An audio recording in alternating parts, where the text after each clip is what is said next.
A few weeks ago, I had a meeting to get to at 9 a.m. and decided that I should make a smoothie before I leave and print out some documents and then gather a few more things that I might need. Then I thought I had a few minutes, so I'd review my notes. Then I looked up and panicked. I was late.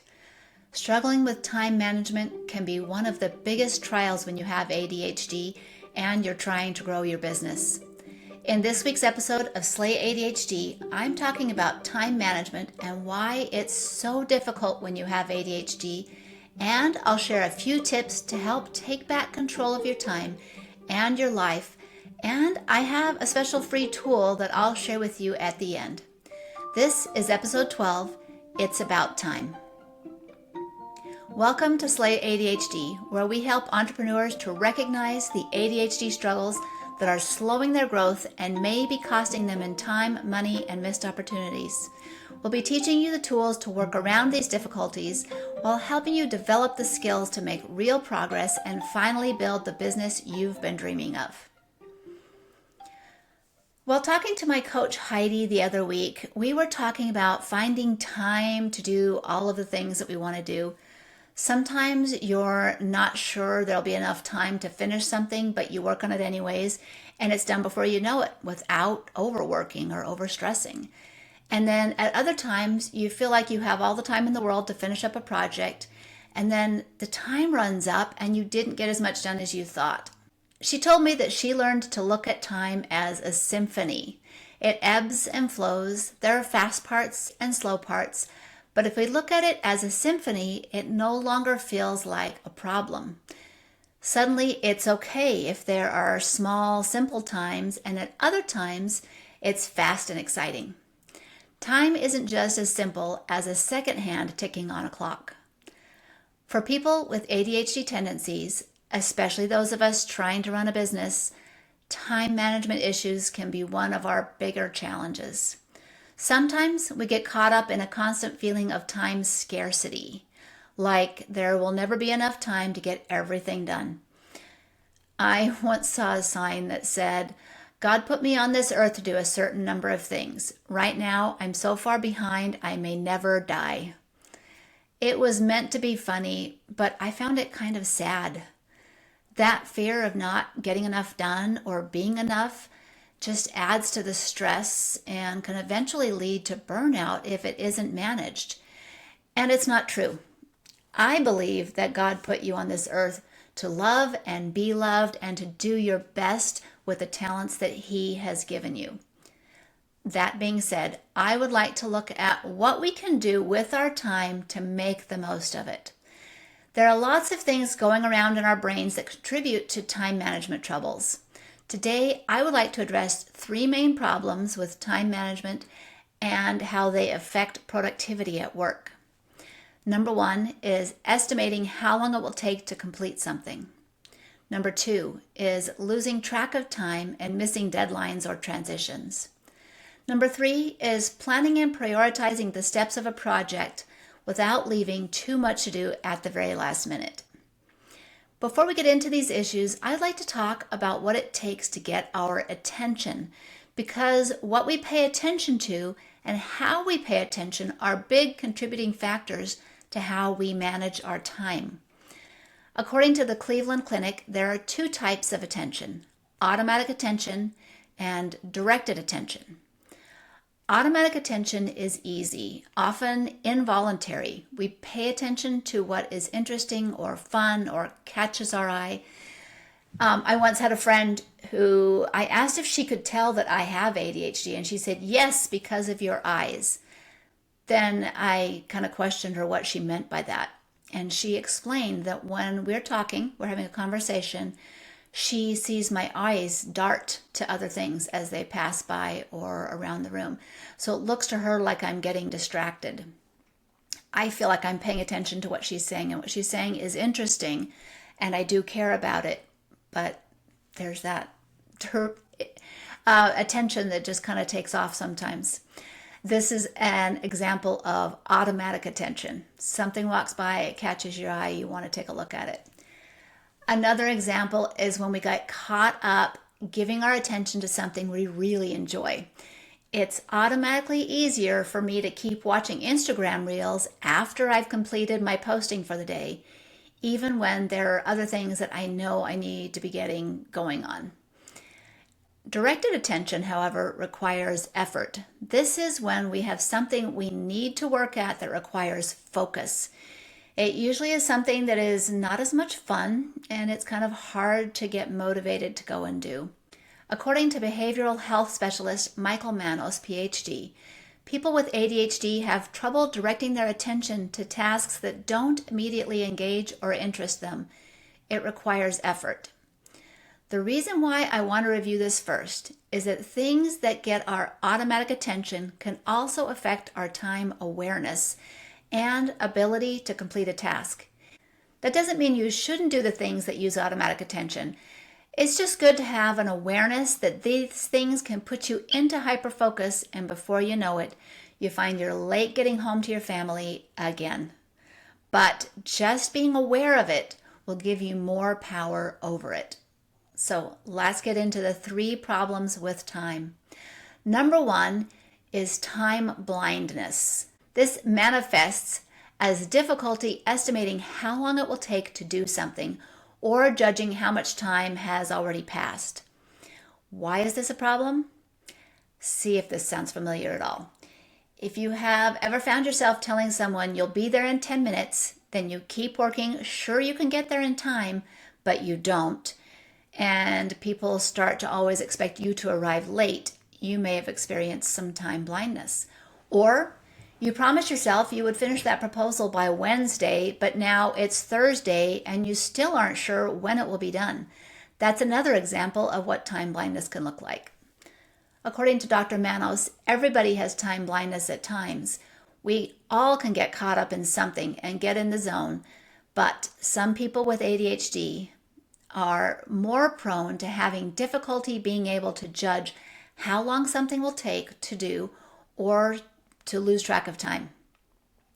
You probably know this doesn't look good to your customers or employees, but it also doesn't mean there's anything wrong with you.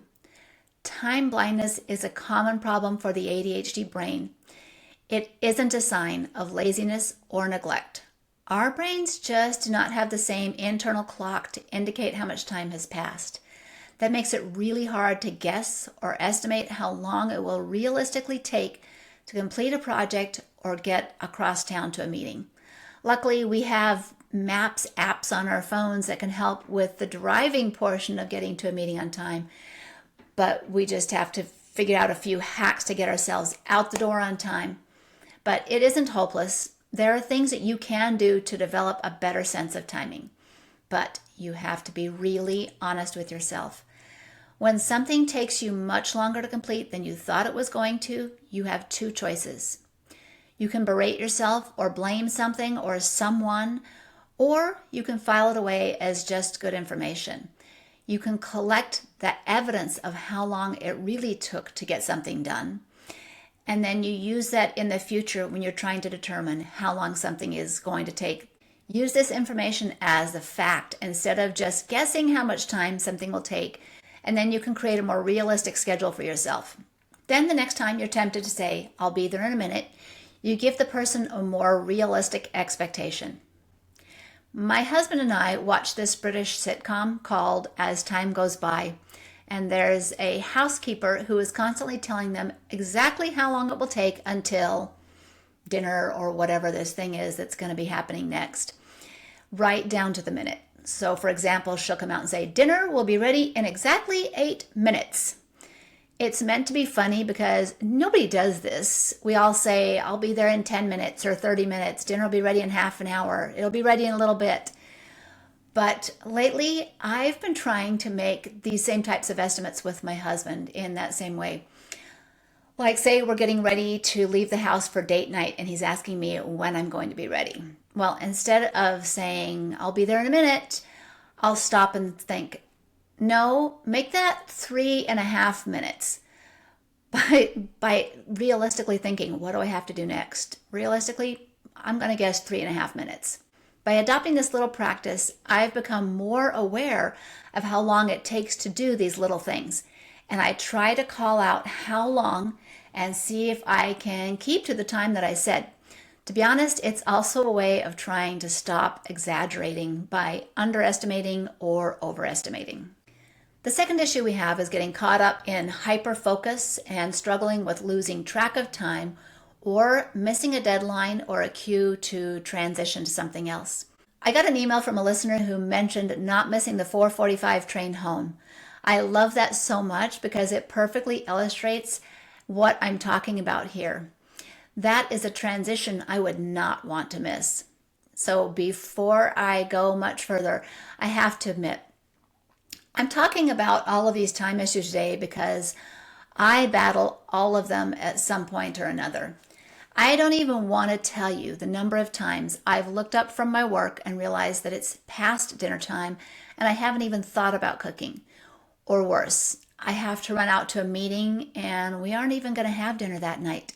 It's really easy for the ADHD brain to get really into something, research, creating something, completing a project, and you're excited about it and you get into that groove and then you lose all track of time. When it happens and you're making real progress, that sense of progress is all the dopamine hit we need to just keep going and going without thinking of food, water, rest, or even the people at home that are waiting for us. There's nothing wrong with you if this happens to you. It feels really productive, but you may have noticed that it can also be really draining and it can lead to other important things getting missed. I've found over my years of working that it can be easier to work on a big project that requires a lot of time and attention where I can get into hyper-focus and block out all the rest of the world than it is to tackle a list of several small, easy things like returning phone calls, filing paperwork, or just putting things away that have been piling up. Even though I know it would probably take like 10 minutes to get these things done, but I'm not sure because, time blindness. The third problem we have with time is in planning and prioritizing the steps of a larger project. When you're an entrepreneur, this can be a big problem. You probably have big plans and dreams, products to develop, marketing campaigns to flesh out, or just customer orders and requests to fulfill. Having a strategy to get all of the parts of the project completed and developed in a reasonable amount of time will affect your ability to be successful. This is why planning and prioritizing are so important. When planning out a project like this, it's important to A, know what needs to be done and in what order. B, create a schedule and stick to it. C, be aware of how much time has passed and how much time you have left. D, not procrastinate until the last minute. And E, keep your focus on the desired end result. Keeping that end result in mind and having a clear picture of what it will look like completed and how you will feel at the time that it is completed helps you to make steady progress towards it. Each of these steps are vital to the ease and ability to complete the project, and they are totally doable, even with ADHD, but they also have inherent challenges for the ADHD brain. Our dopamine-seeking brain wants to keep our focus on things that fall into our natural motivators, which are novelty, interest, challenge, urgency, and passion. Chances are you can find one of these motivators at the beginning of a project, and urgency kicks in at the end of the project, possibly causing you to pull an all-nighter at the last minute. But that bit in the middle, when it gets boring, hard, or frustrating, that can be harder to motivate yourself to get through. This is why procrastination can be such a big part of living with ADHD. It's not an excuse. It also isn't inevitable. It's just a tendency. But if procrastination has been a problem for you in the past, you don't have to resign yourself to thinking that you can never get things done on time because it's just your ADHD brain taking over. You also don't have to shame yourself for falling into a common pattern of procrastination. It helps to recognize that this tendency to procrastinate can sneak up on us at any time, making it hard to hold yourself to a schedule.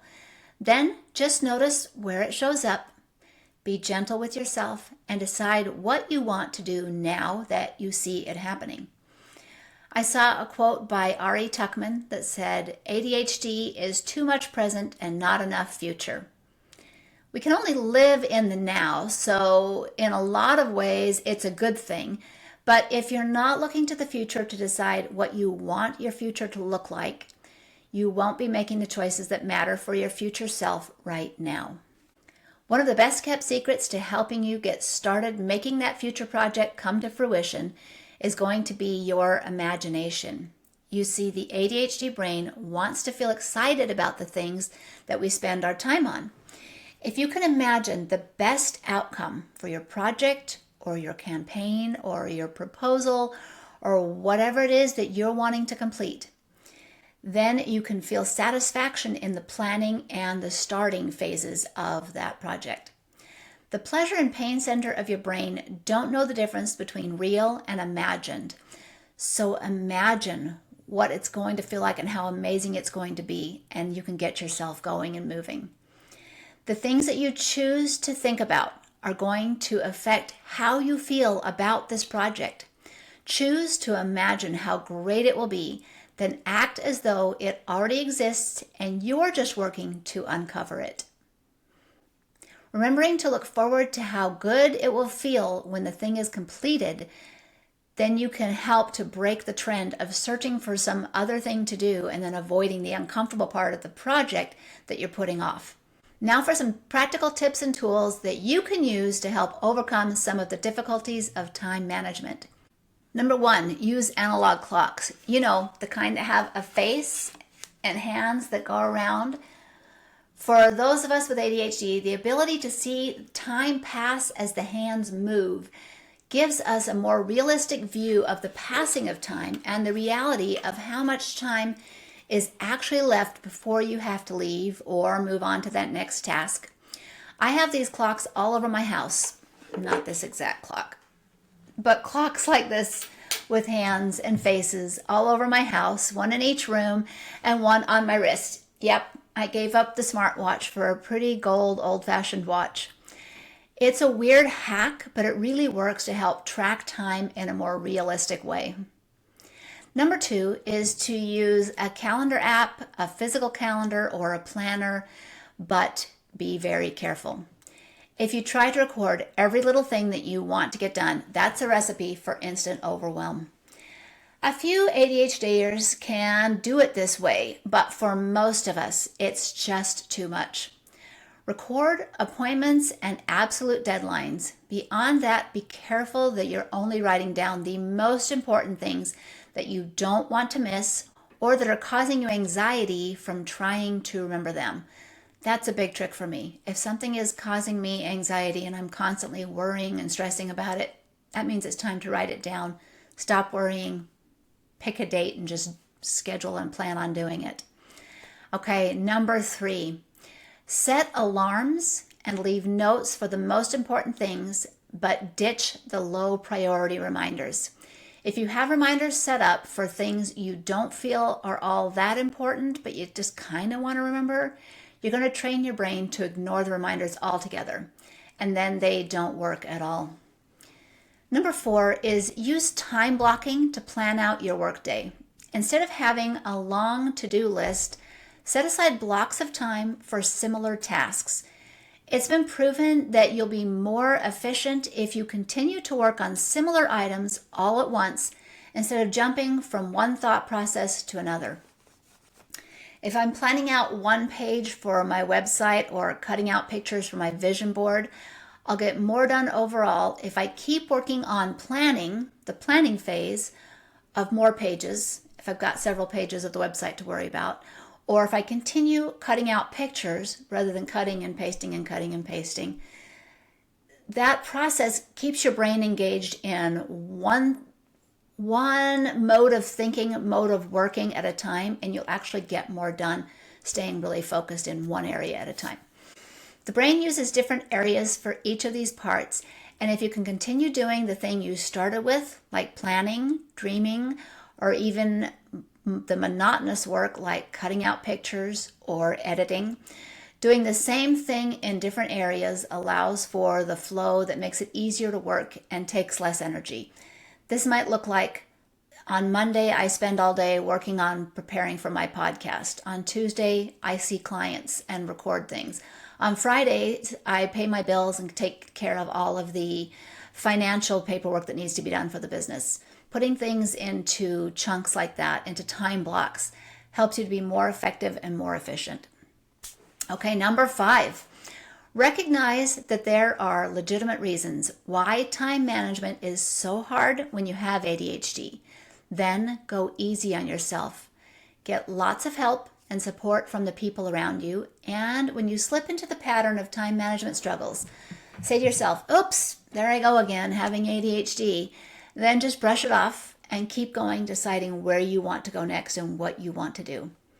When you start to feel bad about missed deadlines or losing track of time, just remember, you're probably just trying to make sure you present a quality product so you spend more time than you planned to.